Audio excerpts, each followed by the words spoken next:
Nous sommes le Chaf et le 25 Menachem Av et on est en train d'expliquer le concept de Ashrenu, on est heureux de quoi? Matov Relkenu. Combien notre part elle est grande. On a expliqué que pour Akadosh Baruch Hu, on ne peut pas parler Chas v'Shalom de partition, parce que dire la partition, ça serait de la Avodazara, de l'idolâtrie. Hachem, c'est l'unité parfaite et il n'y a aucune partition. Donc quand on veut dire un Chelek, on veut parler des points de connexion. Avec l'idée des nouvelles technologies, nous on est capable de comprendre ça beaucoup plus facilement. Akadosh Baruch Hu a mis des points de connexion 613, de façon à ce que chacun d'entre nous puisse être connecté avec Akadosh Baruch Hu à l'endroit où il se trouve et de la manière la plus appropriée par rapport au service qu'il fait. C'est quoi les 613 points de connexion? C'est les 613 mitzvot. Quand je fais une mitzvah avec la main, eh bien, la vitalité d'Hachem, la vie qu'Akadosh Baruch Hu met en place, eh bien, elle peut rayonner dans ma main, etc., pour chacun des membres de notre corps. On a dit que ça, qui était porteur de ça? Eh bien, c'est Adam Arishon, puisque Adam Arishon, c'est le premier être qui était être vivant, c'est lui qui a été choisi pour servir Hachem. Sauf que Adam, il a fauté, et quand Adam Arishon a fauté, eh bien, Akadosh Baruch Hu, il a fait en sorte que toutes les neshamot qu'Adam Arishon avait en lui ont explosé et ont fait qu'il y a eu 600 000 âmes. Qui a repris le travail d'Adam Arishon et qui est arrivé à être mechaper, arrivé à pouvoir réparer la faute d'Adam Rishon, eh bien c'est Yaakov Avinu.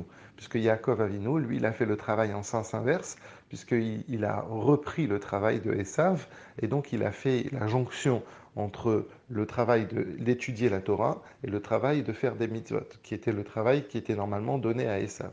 Et donc Yaakov symbolise la Torah dans toute sa puissance.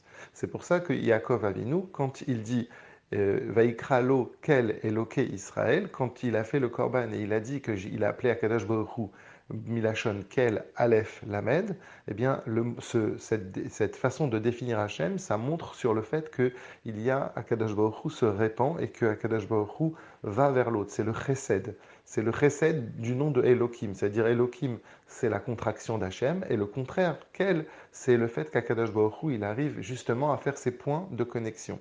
Et donc c'est Yaakov Avinu qui est porteur de ça. Comment il a été porteur de ça? Parce qu'il a ramené l'idée de se connecter avec Akadosh Baruch Hu dans la Torah. Quand on dit Torah, on veut dire pas simplement Torah, l'étude de la Torah, mais on veut dire l'étude de la Torah dans le sens où on est oseg Torah, où on s'occupe dans la Torah. Ça veut dire qu'on fait non seulement qu'on étudie de manière, si l'on peut dire théorique, mais on met en pratique grâce au mitzvot de manière concrète. Et c'est ça qui fait qu'Akadosh Baruch Hu a ses points de fixation avec nous et qu'il arrive à faire en sorte que la présence d'Hachem puisse rayonner en nous. Alors le Hadmor Azaken termine et nous dit qu'est-ce qui peut nous permettre justement de révéler ce travail-là de Chelkenu? C'est par la tfila. Quand on est appliqué dans cette tfila, eh bien on arrive à révéler le chelek, la partie qu'Akadosh Baruch Hu, les parties qu'Akadosh Baruch Hu nous a données, et c'est ça qui nous amène à nous connecter avec lui. Donc là, jusqu'à présent, le Hadmorazaken a expliqué la première partie, Matov Relkenu. Dans la suite, il va expliquer qu'est-ce que ça veut dire Goral. On avait dit que Goral, c'est une partie, mais qui est une partie à la différence de Chelek, que chaque partie est égale, puisque les 613 mitzvot sont égales. On ne peut pas dire qu'il y a une mitzvah qui est plus qu'une autre mitzvah. Maintenant, il va expliquer, dans la suite du Tanya, plus tard, il va expliquer Goralenu. Goralenu, c'est un sort, c'est un tirage au sort. Là, c'est une partie qui est exceptionnelle. Il va expliquer ça demain.